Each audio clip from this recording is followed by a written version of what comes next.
اسلام کہتا ہے کہ اللہ تعالیٰ نے ہر چیز کو پیدا کیا، لیکن اللہ تعالیٰ کو کس نے پیدا کیا اور اللہ تعالیٰ کتنے پرانے ہیں؟ یہ سوال بالعموم کیا جاتا ہے، لیکن اس بات پر غور کرنے کے لیے لوگ تیار نہیں ہوتے کہ کسی چیز کے بارے میں یہ سوال کب پیدا ہوتا ہے کہ اس کا کوئی خالق ہونا چاہیے۔ یہ سوال اس وقت پیدا ہوتا ہے جب ہم اس چیز کا مطالعہ کرتے ہیں، اس کا جائزہ لیتے ہیں، اس کا انالیسس کرتے ہیں، تجزیہ کرتے ہیں، اور یہ واضح ہو جاتا ہے کہ یہ مخلوق ہے، یہ بنی ہوئی ہے۔ یعنی پہلے اس شے کے بارے میں یہ سوال پیدا ہوتا ہے کہ یہ بنی ہوئی ہے، یہ مخلوق ہے یا کسی اور طرح سے وجود میں آ گئی ہے۔ اس کو ایک مثال سے سمجھیے، ہم جب ایک میز کو دیکھتے ہیں تو اس کی ساخت یہ سوال پیدا کرتی ہے کہ اس پر جو نقش و نگار بنائے گئے ہیں، اس میں لکڑی کو جو شکل دی گئی ہے، اس کی جو صورت بنائی گئی ہے، یہ کسی ذہن کے بغیر نہیں ہو سکتی۔ تو ہمارے ذہن میں یہ سوال پیدا ہوتا ہے کہ اس میز کو کس نے خلق کیا ہے، کون وجود میں لایا ہے۔ اس کے بعد ہم اس خالق کو ڈھونڈنے کی کوشش کرتے ہیں۔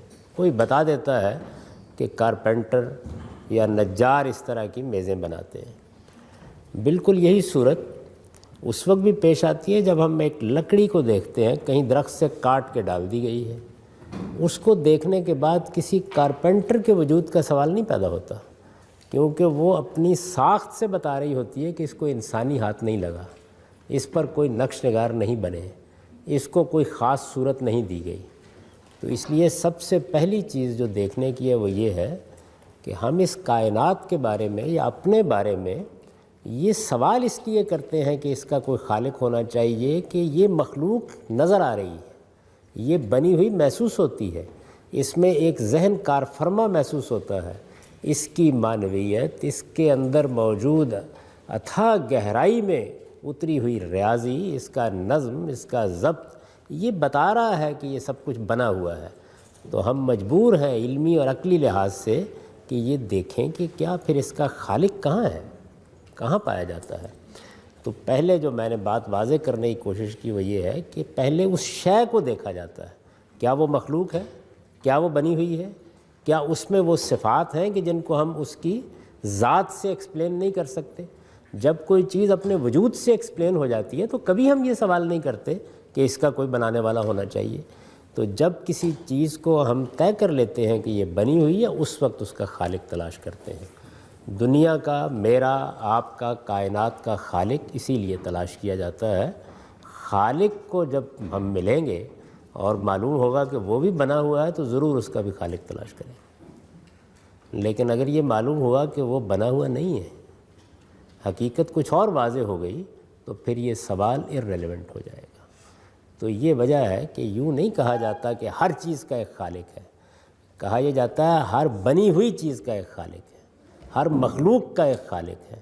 ہر چیز جو اپنے وجود کی ایکسپلینیشن نہیں دے سکتی، اس کے لیے ایک خالق، اس کے لیے کوئی توجہ ڈھونڈنی پڑے گی۔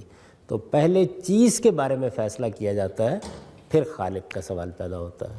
یہ جو آپ نے نقل فرمایا ہے کہ اسلام کہتا ہے کہ ہر چیز کا ایک خالق ہے، اسلام نے یہ کبھی نہیں کہا۔ وہ یہ کہتا ہے ہر مخلوق کا ایک خالق ہے، ہر نظم کا ایک ناظم ہے، ہر معلوم کا ایک عالم ہے۔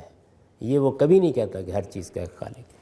اگر کوئی چیز اپنی ذات میں معلوم نہیں ہے، اپنی ذات میں منظم نہیں ہے، اپنی ذات کے اندر سے یہ سوال نہیں پیدا کرتی کہ اس کا کوئی پیچھے ذہن ہونا چاہیے، تو ہم کوئی خالق تلاش نہیں کریں گے۔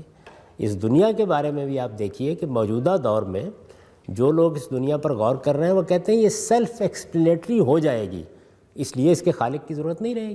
تو جس دن یہ اپنی توجیہ خود کر دے گی، ہم اس کا خالق بھی نہیں ڈھونڈیں گے۔ یہ اپنی توجیہ نہیں کر پائی۔ 5000 سال کی علمی تاریخ میں فلسفے نے، تصوف نے، مذاہب نے جد و جہد کر کے دیکھ لی ہے۔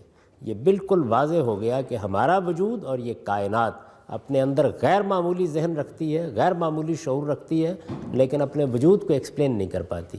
اس لیے اس کی ایکسپلینیشن تلاش کی جاتی ہے، اس لیے اس کا خالق تلاش کیا جاتا ہے، اس لیے یہ جاننے کی کوشش کی جاتی ہے کہ یہ کہاں سے وجود میں آئی ہے۔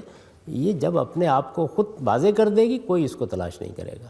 یہی معاملہ خالق کا ہے، وہ اپنی ذات میں آپ موجود ہے، یہی ہمیں اطلاع دی گئی ہے، لیکن اگر معاملہ اس کے برعکس نکلا تو آپ اطمینان رکھیے اس کا بھی خالق تلاش کریں گے۔